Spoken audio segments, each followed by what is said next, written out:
Good afternoon, the state news. I am Adeniyi Adebayo.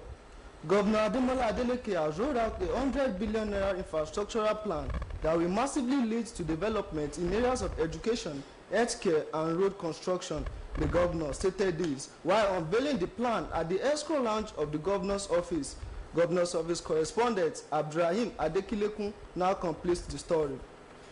Osun State Governor Senator Ademola Adeleke reeled out the items that formed parts of his 100 billion naira infrastructure plan to include massive road construction that will cut across all the 30 local governments and area office, renovation of primary and secondary healthcare facilities, as well as education sectors. According to the governor, sound infrastructure is a condition for economic growth and development, saying that his administration has used the last 11 months to address the over 90% deficit inherited from previous governments.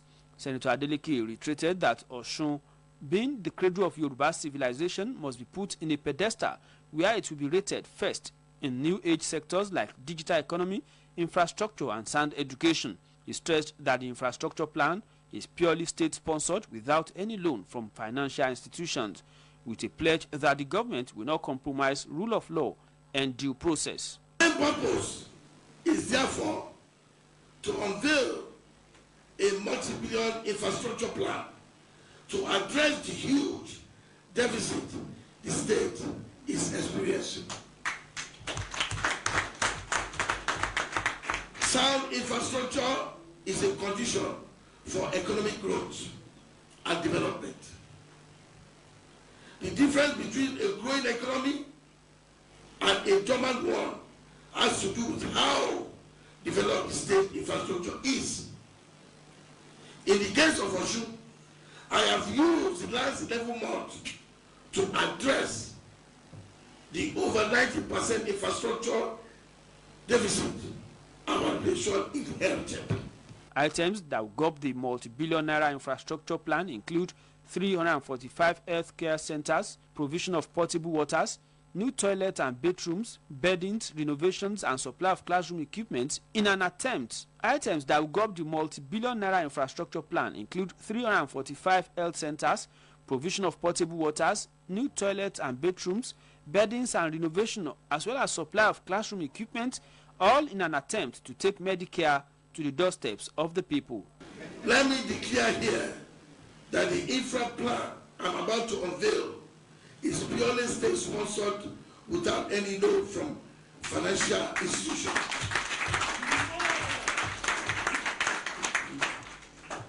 I must also add that we are hitting the ground running immediately.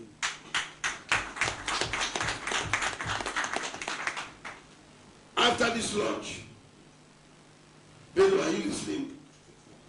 We are complying with all procurement laws and due process, because we love to do what we call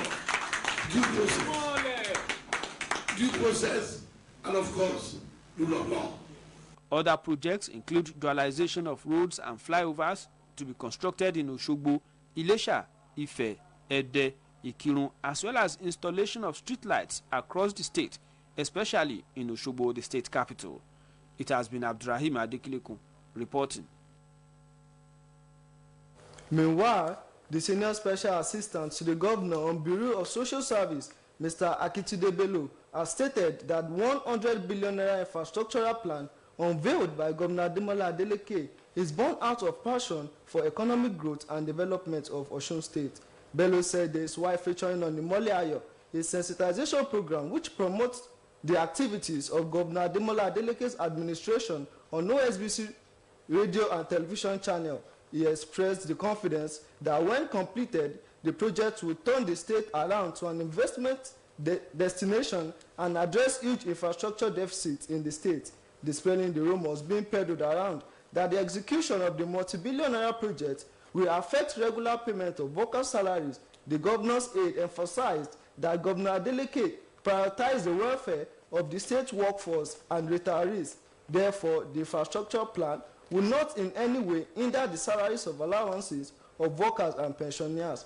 According to him, it is the duty of a responsible government to pay the salaries of its workforce as when due. Hence, the governor has been living up to the task.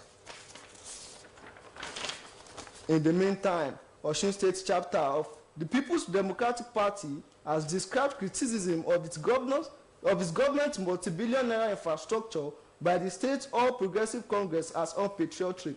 Responding to statement from opposition, the state chairman of the PDP, Honorable Sunday Bisi, chided the APC for playing politics with a development agenda that is widely adjudged to be commendable, long overdue, sustainable, and very paramount to the economic revival of the state. The ruling party chairman also stated that the PDP government inherited a state with over 95 infrastructural deficits as at November 2022, revealed that the infrastructural decay cut across all sectors such as education, health, roads, water, amongst others. The State House of Assembly has expressed dismay over the deplorable state of Iwo-Ibadan Expressway. The Chairman House Committee on Public Works and Transport, Honorable Wahid Ibrahim, made the declaration while leading the committee on overnight visit to Iwo-Ibadan Expressway. Parliamentary reporter Oluwatosin Oladokun completes the story. Transport, Honorable Wahid Ibrahim has expressed dismay and dissatisfaction over the slow pace of Iwo-Ibadan Expressway. Recall that Osun State House Assembly had a plenary few months ago summoned Chief Executive Officer Peculiar Construction Company, Engineer Adeleke, over the state of the road.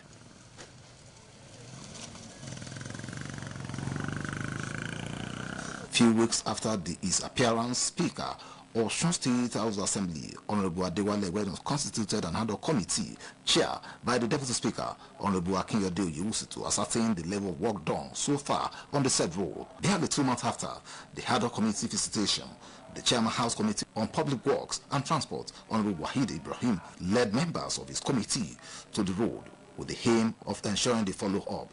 While speaking with the newsmen after he had visited the almost collapsed portion of the road, particularly Dele-Yesa, Unibueja Iwo area, the Chairman House Committee on Public Works and Transport, Honorable Wahid Ibrahim, explained that going by what he saw during the oversight function, the contractor handling the project did not demonstrate commitment, let alone ready to complete it at the stipulated time.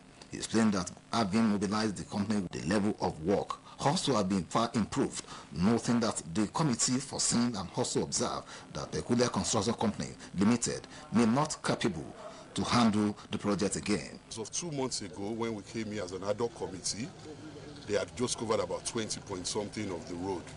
Now they were given 2 months to go back and finish the road and cover the 30% so that they can be given another set of funds. So the breach of contract is from their own end, because I believe that Ministry of Works has covered their own end of the bargain. Now coming here, we have seen that they have only covered about another 2 or 3% of the road in the last 2 months. Other members who also spoke during the oversight function include Deputy Chairman, House Committee on Works and Transport, Honorables Adeyemi Adewumi, Lawrence Adeoti, Abiola Aweye questioned and queried the competence of Peculiar Construction Company Limited. We are not satisfied. That is understood. This road is very important to the socio-economic development of the state. Come what may inform the delay on the said road construction, there is no reasonable progress made on the road. Even the road is getting worse by day as motorists plying Iwo-Ibadan routes continues to witness hard time. Oluwatosin Oladokun, Osbc News. That ends the state news on Osbc TV. Join us at 5 for the evening news. Good afternoon.